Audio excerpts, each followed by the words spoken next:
Good evening, friends. This is A.K. Gautam, English teacher. A new welcome on my channel. Friends, ये अंतिम video है parts of उस speech में जो हम ये पढ़ा रहे थे आपको फाइनाइट और नॉन फाइनाइट के बारे में। तो फ्रेंड्स, नॉन फाइनाइट में तीसरा जो पार्ट होता है वो है पार्टिसिपल। इससे पहले मैंने आपको जेरेंड और इन्फिनेटिव बहुत ही डिटेल में समझाए हैं फ्रेंड्स। अब यहां देखिए पार्टिसिपल। पार्टिसिपल का मतलब होता है फ्रेंड्स, इसका मीनिंग यदि हिंदी मीनिंग की बात करें तो ये होता है कृदंत, और दूसरे शब्दों में इसको पूर्वकालिक भी कह सकते हैं, और सही मायने में देखा जाए तो इसको कहा जाता है क्रिया से बना हुआ एक शब्द। तो फ्रेंड्स, ये जो पार्टिसिपल हैं तीन प्रकार के होते हैं। There are three types of participle. पहला है प्रेजेंट पार्टिसिपल, दूसरा है पास्ट पार्टिसिपल, और तीसरा है परफेक्ट पार्टिसिपल। तो फ्रेंड्स, ये जो प्रेजेंट पार्टिसिपल है ये डिनोट्स करता है अनफिनिश्ड एक्शन को, यानी कि एक ऐसा कार्य जो मतलब हो रहा हो और समाप्त ना हुआ हो। दूसरा है पास्ट पार्टिसिपल, ये रिप्रेजेंट्स करता है एक कंप्लीट एक्शन को कि कार्य कंप्लीट हो चुका है। इसके बाद में तीसरा है परफेक्ट पार्टिसिपल, ये represents an action as completed at same past time, यानी कि परफेक्ट पार्टिसिपल पास्ट टाइम में एक कंप्लीट एक्शन के बारे में रिप्रेजेंट करता है। तो चलिए फ्रेंड्स, वन बाय वन इनको हम लेते हैं। पहला है present participle. Present participle verb की फर्स्ट फॉर्म में आईएनजी लगने से बनता है, और अभी जैसे कि ऊपर बताया है कि ये अनफिनिश्ड एक्शन को शो करता है, इसलिए मैंने यहां पर लिख दिया है कि इनकम्प्लीट एक्शन इसमें नजर आता है। और दूसरी फ्रेंड्स बात यह है कि यह एडजेक्टिव की तरह कार्य करता है, जो प्रेजेंट पार्टिसिपल होते हैं वो सभी। और इसके साथ साथ इसकी थोड़ी सी डिटेल अपना जानकारी दूं मैं कि participle is known as verbal adjective, क्योंकि फ्रेंड्स वर्ब की फर्स्ट फॉर्म में आईएनजी लगने से बना एडजेक्टिव की तरह इसने काम किया, इसलिए हम इसको वर्बल एडजेक्टिव के नाम से भी जानते हैं। और कब, यानी कि when the verb acts as an adjective, जब क्रिया एक एडजेक्टिव की तरह कार्य करे। फ्रेंड्स, दूसरे शब्दों में बताऊं मैं कि जेरेंड भी वर्ब में आईएनजी लगने से बनता है, ऐसे ही प्रेजेंट पार्टिसिपल भी वर्ब में आईएनजी लगने से बनता है। इन दोनों चीजों में डिफरेंस समझाने के लिए मैंने फ्रेंड्स इन दोनों को एक साथ एक बार फिर लिया है। बहुत ही ब्रीफ जानकारी आपको यहाँ जेरेंड की इसलिए देनी पड़ रही है क्योंकि दोनों ही वर्ब में आईएनजी लगने से बनते हैं। तो फ्रेंड्स, जेरेंड भी वर्ब में आईएनजी लगने से बनता है, परंतु यह नाउन की तरह कार्य करता है, यानी कि कोई किसी भी सब्जेक्ट या ऑब्जेक्ट या फिर कॉम्प्लीमेंट के रूप में प्रयोग होता है ये, और इसी वजह से इसको यानी कि वर्बल नाउन के नाम से भी जाना जाता है, यानी कि gerund is known as verbal noun while participle is known as verbal adjective. तो this is the difference between gerund and present participle, जो बनते हैं वर्ब की फर्स्ट फॉर्म में आईएनजी लगने के बाद। आई थिंक क्लियर हो गया होगा फ्रेंड्स। अब ये जो चीज है प्रेजेंट पार्टिसिपल, ये एडजेक्टिव की तरह कैसे कार्य करता है, चलिए कुछ एग्जांपल देकर आपको समझाते हैं। जैसे कि फ्रेंड्स, यहां एक सेंटेंस लिखा है मैंने कि he saw a running tiger, यानी कि उसने एक दौड़ता हुआ चीता देखा या बाघ देखा। तो फ्रेंड्स, ये जो टाइगर है ये एक नाउन है। अब एडजेक्टिव किसको कहते हैं, यानी कि वो शब्द जो नाउन या किसी प्रोनाउन की विशेषता बताते हों, वो शब्द एडजेक्टिव होते हैं। तो यहां पर ही सॉ और रनिंग टाइगर लिखा हुआ है, तो टाइगर तो हुआ फ्रेंड्स नाउन, और ये रनिंग हुआ यानी कि इसको बता रहा है कि वो चीता कैसा देखा था, यानी कि एक दौड़ते हुए चीते को देखा।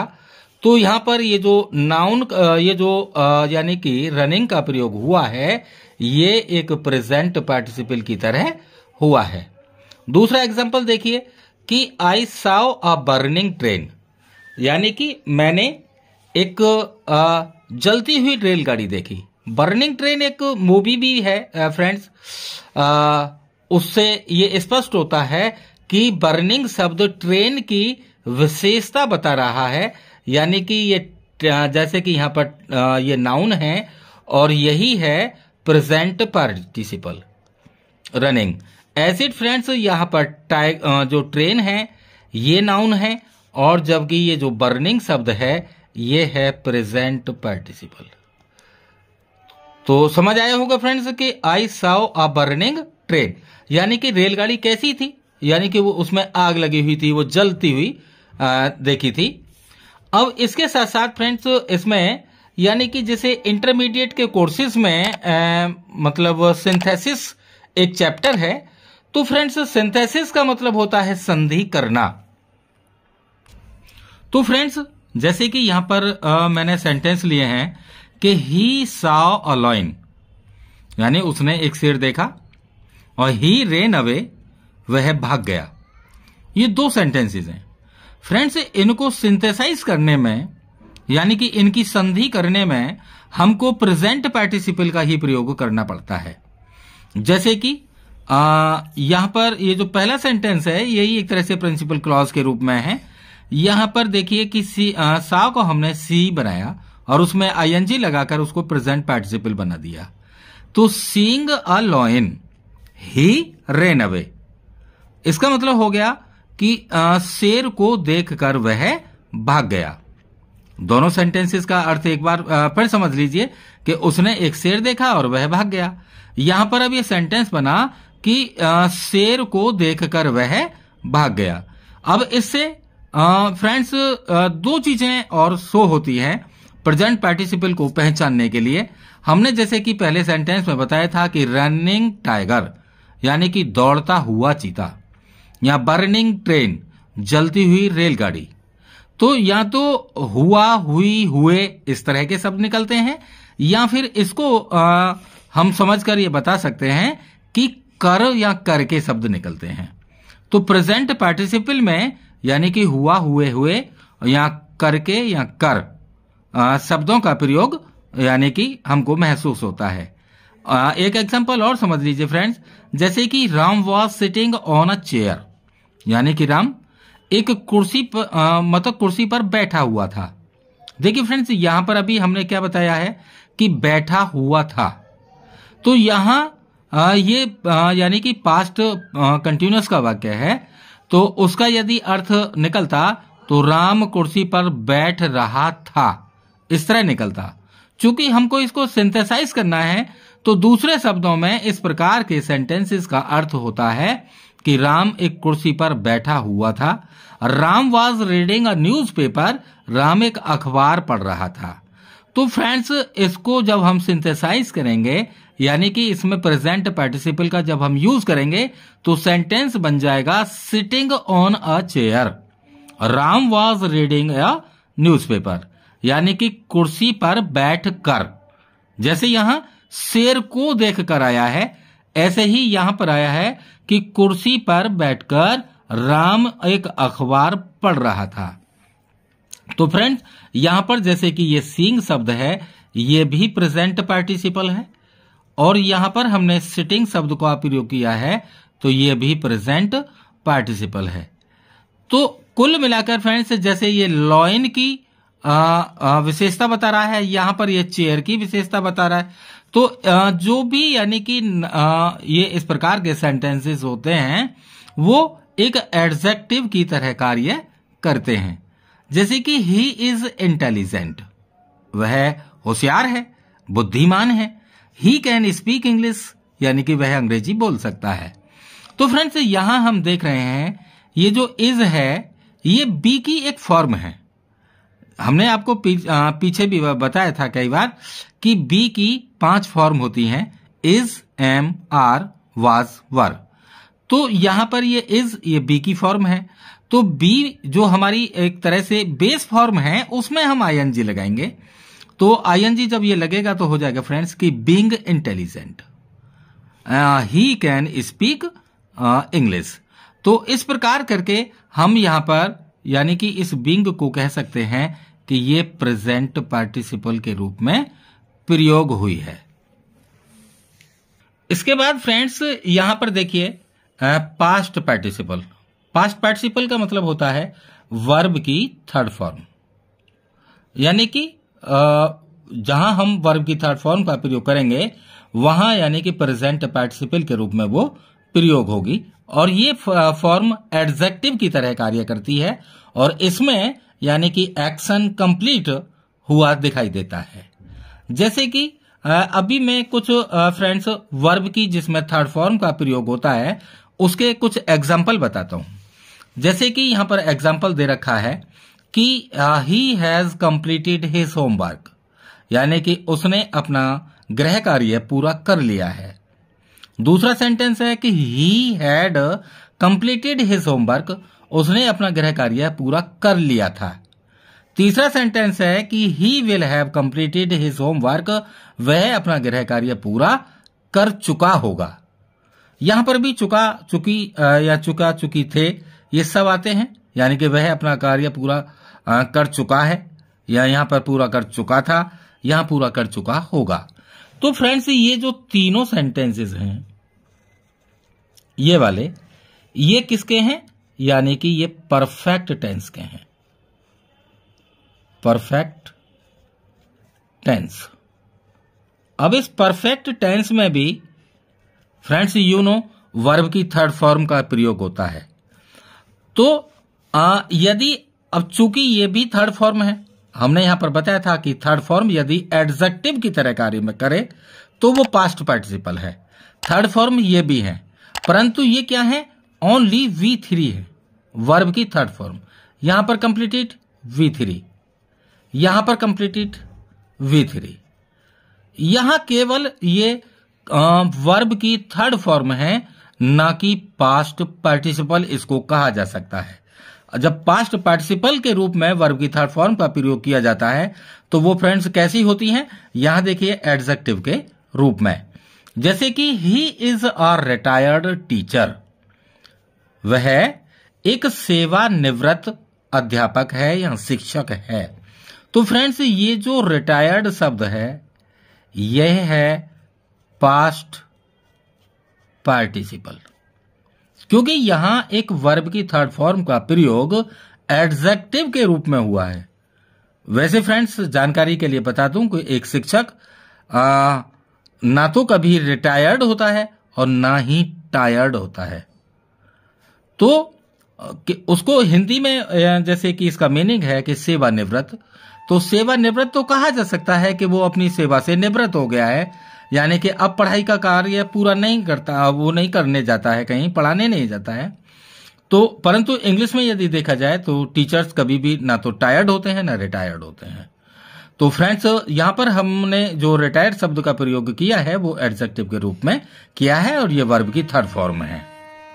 अब जैसे कि फ्रेंड्स दूसरा सेंटेंस है कि दिस इज अ राइप्ड मैंगो, यानी कि यह एक पका हुआ आम है। राइप की थर्ड फॉर्म राइप्ड, और यही है फ्रेंड्स पास्ट पार्टिसिपल। जैसे कि I found my lost pen, मुझे मेरा खोया हुआ पेन मिल गया। तो यहां पर जो लॉस्ट शब्द है ये एक पास्ट पार्टिसिपल है और थर्ड फॉर्म के रूप में इसका प्रयोग किया गया है। इसके अलग अलग यदि सेंटेंस बनाते तो हम कह सकते थे आई फाउंड अ पेन, और दूसरे अपना सेंटेंस में कह सकते थे दिस पेन, यानी कि या फिर दिस हैज लॉस्ट। कुछ भी इस प्रकार के दो सेंटेंस अलग अलग करके बनाते तो इसका यदि एक बनाया जाता तो यही बनता कि I found my lost pen. तो यहां पर ये लॉस्ट शब्द पास्ट पार्टिसिपल के रूप में प्रयोग हुआ है। जैसे कि नेक्स्ट सेंटेंस है कि I have seen an injured man, मैंने एक यानी कि घायल या चोटिल व्यक्ति को देखा है। तो यहां पर ये जो इंजर्ड है ये फ्रेंड्स वर्ब की थर्ड फॉर्म है, परंतु यहां ये पास्ट पार्टिसिपल का प्रयोग हो रहा है इसमें, क्योंकि यह यानी कि एक तरह से एडजेक्टिव के रूप में प्रयोग हुई है। नेक्स्ट सेंटेंस एक और लिया है कि he met an educated person, यानी कि वह एक शिक्षित व्यक्ति से मिला।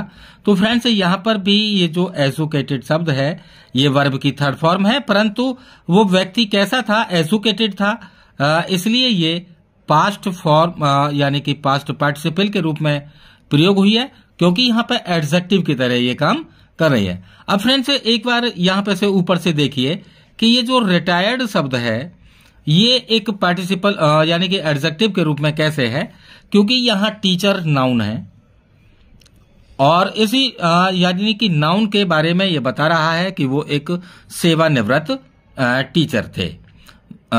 और दूसरे कोई भी नाउन की यानी कि क्वालिफाई यदि किसी को करता है नाउन या प्रोनाउन को, वो एडजेक्टिव ही होता है। और यहाँ पर ये जो रिटायर्ड शब्द है ये एडजेक्टिव के रूप में प्रयोग हुआ है, इसलिए इसको हम वर्ब की थर्ड फॉर्म भी है, पास्ट पार्टिसिपल कहेंगे। ये मैंगो यानी कि मैंगो के बारे में बता रहा है कि वो राइप्ड थे। पेन के बारे में यहाँ पर बता रहा है कि वो एक खोया हुआ पेन था, लॉस्ट पेन हो गया था। यहाँ पर ये इंजर्ड जो शब्द है ये मैन के बारे में बता रहा है कि व्यक्ति घायल था। और यहाँ पर एक एजुकेटेड पर्सन यानी पर्सन के बारे में बता रहा है कि वो पर्सन एजुकेटेड था। देयरफॉर यानी कि these words are past participle because these are used as adjective. Next one यानी कि तीसरा है friends perfect participle. Perfect participle यानी कि यदि इसको एक्टिव फॉर्म में हम फ्रेंड्स यूज करें तो ये बनता है हैविंग प्लस थर्ड फॉर्म से, और यदि पैसिव फॉर्म में यूज करेंगे तो having been plus third form का प्रयोग किया जाएगा। फ्रेंड्स यहाँ पर अभी तक आपने देखा कि ये वर्ब की फर्स्ट फॉर्म में आईएनजी लगने से पार्टिसिपल बनता है, ये वर्ब की थर्ड फॉर्म लगने से आईएनजी मतलब पास्ट पार्टिसिपल बनता है। तो यहाँ फ्रेंड्स मैं आपको बता दूं कि ये जो मैंने कुछ फॉर्म्स के रूप लिखे हैं, यानी V1, V2, V3, V4, V5। It means यानी कि क्रिया का प्रयोग हम इस प्रकार के सेंटेंसेस में या ट्रांसलेट करते समय या सिंथेसिस करते समय या पार्टिसिपल वगैरह का प्रयोग यदि हम कर रहे हैं तो इन क्रियाओं के प्रयोग यानी कि अवश्य होते हैं। फ्रेंड्स ये जो V1 है यानी कि ये एक तरह से बेस फॉर्म होती है। कैसी form friends? Base form. Base form का मतलब यानी कि जितनी भी वर्ब हैं वो फ्रेंड्स बेस फॉर्म में ही होती हैं, और दूसरे यानी कि प्रेजेंट इंडेफिनिट टेंस के ये प्लूरल नंबर में प्रयोग की जाती हैं, प्लूरल नंबर में। दूसरे फ्रेंड्स ये होता है V2 यानी कि वर्ब की सेकंड फॉर्म, जिसे यानी कि हम सेकंड फॉर्म के रूप में जानते हैं, और ये है यहां पर वर्ब की थर्ड फॉर्म जिसे पार्टिसिपल के रूप में जानते हैं, ये थर्ड फॉर्म के रूप में है। इसी को यानी कि पास्ट पार्टिसिपल भी कहा जाता है, पास्ट पार्टिसिपल। ये है फ्रेंड्स V4 यानी कि वर्ब की फर्स्ट फॉर्म में आईएनजी लगने पर जो हमारे पास क्रिया बनती है वो यानी कि V4 कहलाती है। और ये है फ्रेंड्स यहाँ पर V5 यानी कि ये जैसे कि प्लूरल नंबर का प्रयोग यहाँ पर होता है प्रेजेंट इंडेफिनिट टेंस में। फ्रेंड्स यहाँ पर प्रेजेंट इंडेफिनिट टेंस के ही जब हम एस या ईएस का प्रयोग करते हैं, ईएस या फिर एस का प्रयोग, तो ये सिंगुलर नंबर की क्रिया बन जाती है। तो फ्रेंड्स ये होती है V5। तो इस प्रकार करके ये इन क्रियाओं के ये रूप हैं जो हमने आपको यहां पर बताए। तो फ्रेंड्स परफेक्ट पार्टिसिपल के बारे में समझिए कि एक्टिव फॉर्म में जब ये प्रयोग होता है तो हैविंग के साथ में वर्ब की थर्ड फॉर्म लगती है। दूसरे फ्रेंड्स इसको भी सिंथेसाइज करने के लिए हम यूज करते हैं। दो सेंटेंसेस मैंने एक साथ लिए हैं, जैसे कि ही प्लेड फुटबॉल। दूसरा वाक्य है ही वेंट टू स्कूल।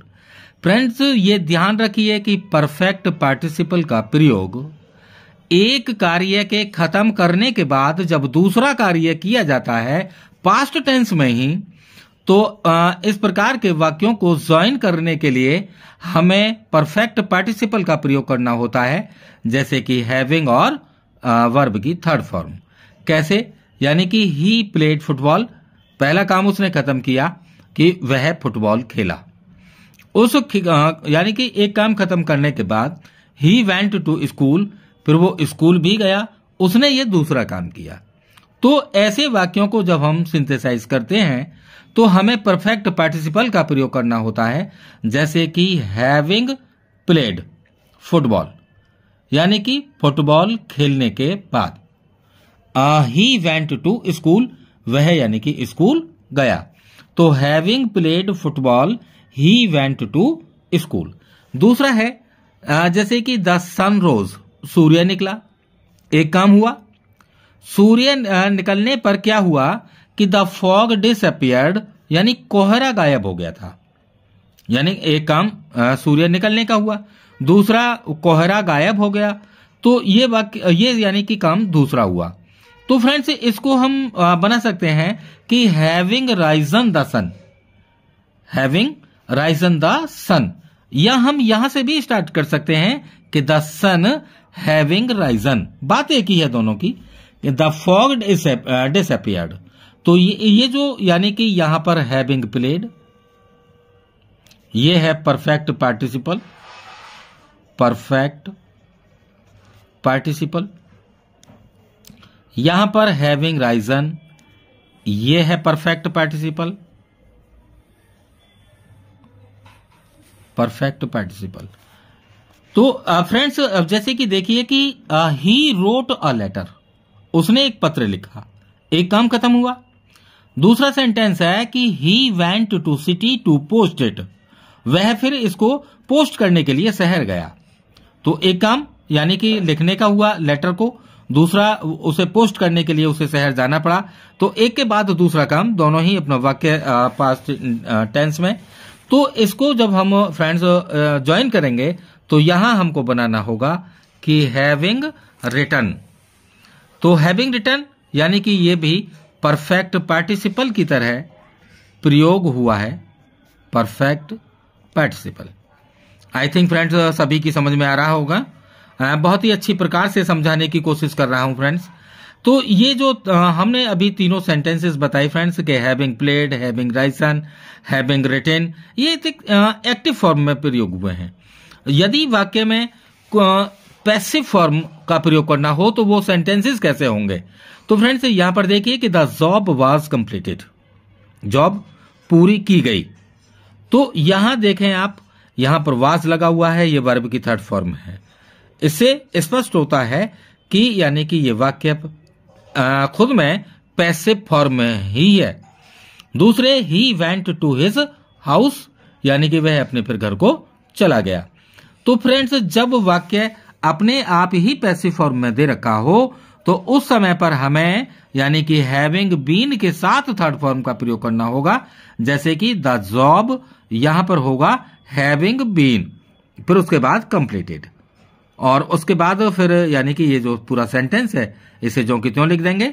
तो सेंटेंस बनेगा कि the job having been completed, यानी he went to his house, अपना यानी कि उसने काम पूरा किया और उसके बाद में फिर वो अपने यानी कि घर को गया। तो फ्रेंड्स यहां पर जो हैविंग बीन और ये वर्ब की थर्ड फॉर्म यानी कंप्लीटेड का जो प्रयोग हुआ है, ये वाक्य में यानी कि परफेक्ट पार्टिसिपल के रूप में हुआ है। और इसके बाद फ्रेंड्स एक जानकारी और दे दूं कि फ्रेंड्स ये जो मैंने अभी पार्टिसिपल का पूरा बताया आपको कि present participle, past participle, perfect participle, ये एक तरह से यानी कि दो तरीकों से फ्रेंड्स यूज किए जाते हैं। तो मैंने यानी कि सोचा कि अपने सभी साथियों को इसके बारे में भी बता दूं कि ये दो तरीकों से प्रयोग किया जाता है। एक तो एट्रीब्यूटिवली और दूसरा होता है फ्रेंड्स प्रेडिकेटिवली। तो प्रेडिकेटिवली यानी कि एक तरह से विधेयात्मक होता है, और विधेयात्मक सब्जेक्ट प्रेडिकेट जब आप लोगों ने देखे होंगे, पढ़े होंगे, तो फ्रेंड्स उसमें यानी कि वर्ब के जो लेफ्ट साइड में यानी जितना भी पोर्शन होता है वो सब्जेक्ट का होता है, वर्ब के राइट साइड में जितना भी पोर्शन होता है वो प्रेडिकेट का होता है। तो उसी का ही प्रयोग यहां पर एक तरह से मैंने तो आपको समझाना चाहा है कि इसका दो तरीके से प्रयोग में लाया जाता है। जैसे कि फ्रेंड्स एग्जांपल दूं मैं आपको कि barking dogs seldom bite. Barking dogs यानी कि भौंकने वाले कुत्ते। फ्रेंड्स ये वैसे तो प्रेजेंट पार्टिसिपल है। क्या है ये? प्रेजेंट पार्टिसिपल, क्योंकि वर्ब में आईएनजी लग रही है। दूसरे वो कुत्तों के बारे में, ये जो नाउन बना हुआ है डॉग्स, इसके बारे में विशेषता बता रहे हैं कि वो यानी कि बार्किंग थे, बार्किंग डॉग्स यानी कि भौंकने वाले कुत्ते। यदि फ्रेंड्स इसका यानी कि वर्डली सेंस निकाला जाए तो बार्किंग डॉग्स सेल्डम बाइट यानी कि भौंकने वाले कुत्ते यदा कदा काटते हैं, यानी कभी कभी काटते हैं। मूड में आ गया तो काट लिया, वरना तो भौंक भाग के ही भाग जाते हैं कुल मिलाकर। तो फ्रेंड्स यदि इसको हम एक प्रोवर्ब के रूप में देखें तो फ्रेंड्स इसको कहा जाता है कि गरजने वाले बादल कभी बरसते नहीं हैं। तो दो सेंस में इनका यानी कि इस प्रकार के सेंटेंसेस का हम अर्थ निकाल सकते हैं। आइए फ्रेंड्स दूसरा एग्जांपल देखें कि a lying witness is not believed. A lying यानी कि ये भी प्रेजेंट पार्टिसिपल है। हाँ फ्रेंड्स, प्रेजेंट पार्टिसिपल, क्योंकि वर्ब में आईएनजी लगा हुआ है, यानी कि एक झूठ बोलने वाले गवाह पर कभी विश्वास नहीं किया जा सकता। तो फ्रेंड्स यहां पर जो लाइंग शब्द है ये प्रेजेंट पार्टिसिपल है। दूसरे जो खास बात मेरे को बतानी है इसमें कि ये दो तरीके से प्रयोग होता है। वो पहला हमने लिखा है कि एट्रीब्यूटिवली। एट्रीब्यूटिवली का मतलब होता है फ्रेंड्स ये सेल्डम एक क्रिया है, क्रिया के रूप में है। यहां से पहले जो ये बार्किंग डॉग्स है ये एट्रीब्यूटिवली का प्रयोग हुआ है। यहाँ इज से पहले है लाइंग विटनेस यानी कि ये एट्रीब्यूटिवली का प्रयोग हुआ है। एक सेंटेंस और हमने एग्जाम्पल के रूप में लिया है कि a burnt child dreads the fire. Friends यदि इसका वर्डली सेंस निकालें तो अ बर्न्ट चाइल्ड का मतलब होता है जला हुआ बच्चा। ड्रीड्स यानी कि डर जाता है, द फायर आग से। तो यानी जला हुआ बच्चा आग से भी डरता है या आग से डर जाता है। फ्रेंड्स यदि इसका इडियमेटिकली या प्रोवर्ब के रूप में हम अर्थ निकालें तो इसका ही अर्थ होता है कि दूध का जला छाछ को फूंक फूंक कर पीता है। तो फ्रेंड्स यहां पर जो ये बरंट चाइल्ड दे रखा है, ये जो बरंट है ये पास्ट पार्टिसिपल के रूप में प्रयोग हुआ है, क्योंकि इसने चाइल्ड की विशेषता बताई इस नाउन की कि वो जला हुआ यानी कि जला हुआ बच्चा आग से डरता है। तो ये जो बरंट शब्द है ये है पास्ट पार्टिसिपल। दूसरा एक सेंटेंस और है कि the defeated army rain away, यानी कि हारी हुई या पराजित सेना भाग गई। तो यहां पर जो डिफीटेड शब्द है ये भी पास्ट पार्टिसिपल है फ्रेंड्स, और इसका प्रयोग यानी कि हम देख रहे हैं वर्ब से पहले हुआ है कि डिफीटेड आर्मी या पराजित सेना या हारी हुई सेना भाग गई। दूसरा अपना जो इसका प्रयोग है वो है प्रेडिकेटिवली। इसको भी देख लीजिए फ्रेंड। यहां पर एक एग्जांपल लिया है हमने कि I have seen the Kings becoming beggars, यानी कि मैंने राजाओं को रंक बनते हुए देखा है। फ्रेंड्स वैसे भी राजा और रंक के बारे में दोनों ही शब्द आपको आपने सुने होंगे। तो उसी की स्पेलिंग मैंने यहां पर बनाई है कि I have seen the Kings becoming beggars, यानी कि मैंने रंकों को राजाओं को रंक बनते हुए देखा है। तो फ्रेंड्स यहां पर हैव सीन का प्रयोग हुआ है। ये दोनों ही क्रिया हैं, और उसके बाद में यहां हम देख रहे हैं कि ये जो प्रेजेंट पार्टिसिपल है ये यहां पर प्रयोग हुआ है, परंतु ये एक फ्रेंड्स प्रेडिकेटिवली के रूप में प्रयोग हुआ है।